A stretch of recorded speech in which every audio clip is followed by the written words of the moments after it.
Go ahead.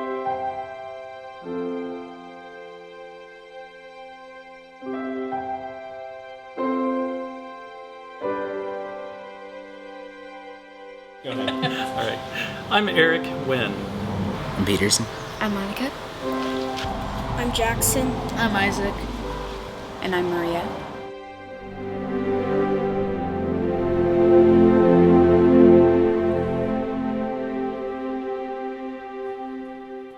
So the home we were living in about 2 years ago was damaged in the holiday fire.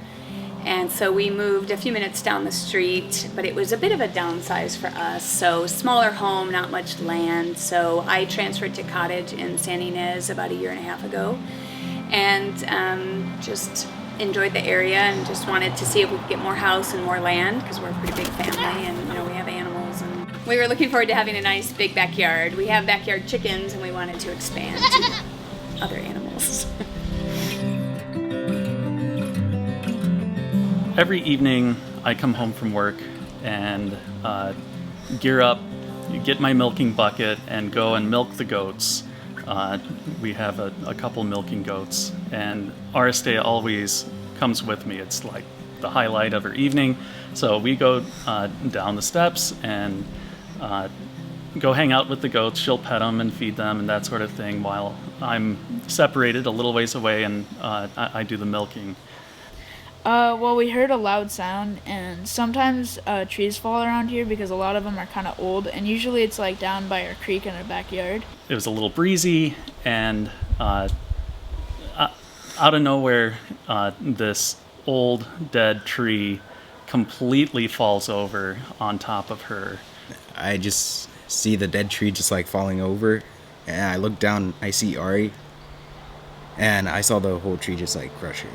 And she just disappears under some of the biggest branches of this thing. I ran outside and I told my mom that a tree fell on my sister. I thought someone had said that Ari was fine, but I saw Dad lift her up from underneath the tree, and I knew that she wasn't.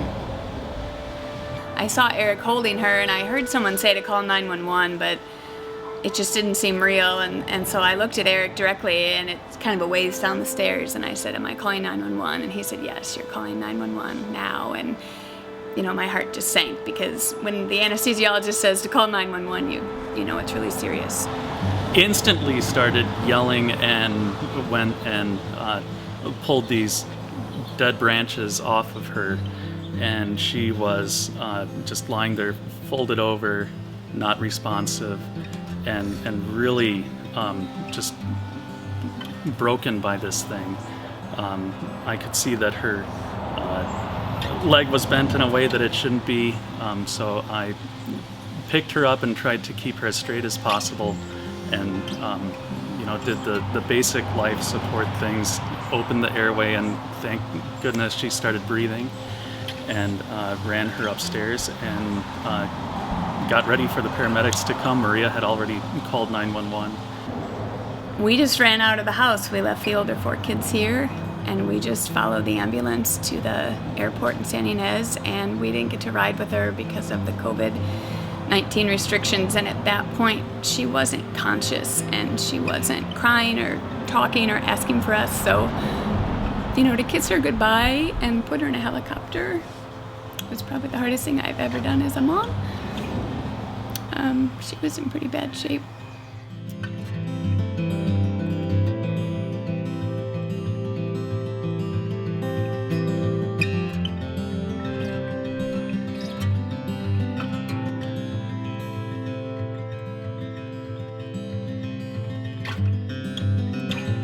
Initially, I was wondering if she was going to survive the helicopter trip from here to Santa Barbara, but I also knew that Santa Barbara couldn't treat peds neuro, and so I really wanted her to go straight to LA, but they don't do that. So it was just that, the maternal part of me, but also the, healthcare provider part of me.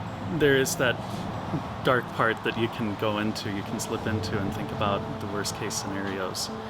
But we stayed busy talking to family members and and praying with them on the phone and praying with each other.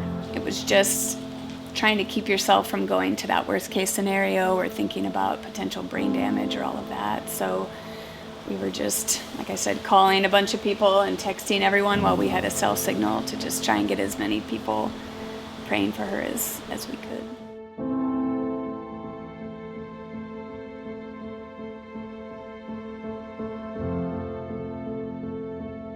When we arrived at Cottage in Santa Barbara, we were greeted by the chaplain, and that was pretty unsettling right off the bat. But she immediately said, you know, I'm not here to give you bad news. I always greet in these COVID sorts of situations.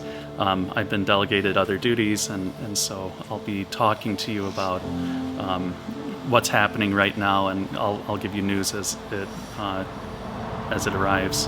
When we got to Cottage, you know, we knew only one of us could go inside because of visitor restrictions during coronavirus, but because I work there, they did let us both in.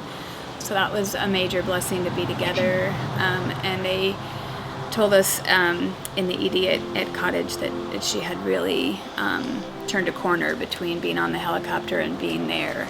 And when she said that her GCS was 15, meaning she was awake and conscious and responding more appropriately, that was great news. And at first I didn't believe it. I didn't think that could be possible, but they had done a great job of stabilizing her, and her neurologic injury wasn't as bad as it seemed to me, so that was a ray of hope. She started talking in the ER and asking for Eric to pick her up and carry her to her bed.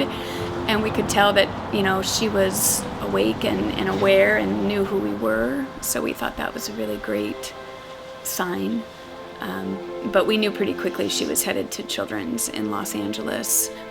And then they made the decision to airlift her there instead of to take her via ambulance. So it was still a pretty scary time, and a lot of testing still done through the night at Children's. So it was a good maybe 12 hours before we had a lot of answers about the extent of her injuries. But through that 12 hours, she had a blood transfusion, and they were ruling out further bleeding, and it seemed like she kind of started to stabilize after that transfusion. And that was, you know, what I was praying for. God would, you know, spare her life and keep her with us.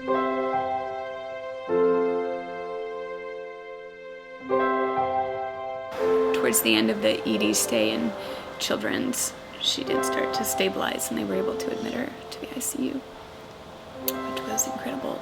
Thinking of, you know, she very likely could have died from the accident, and probably just a few inches or a different branch, she could have died. God's provision really has been amazing and humbling and perfect through this whole thing. And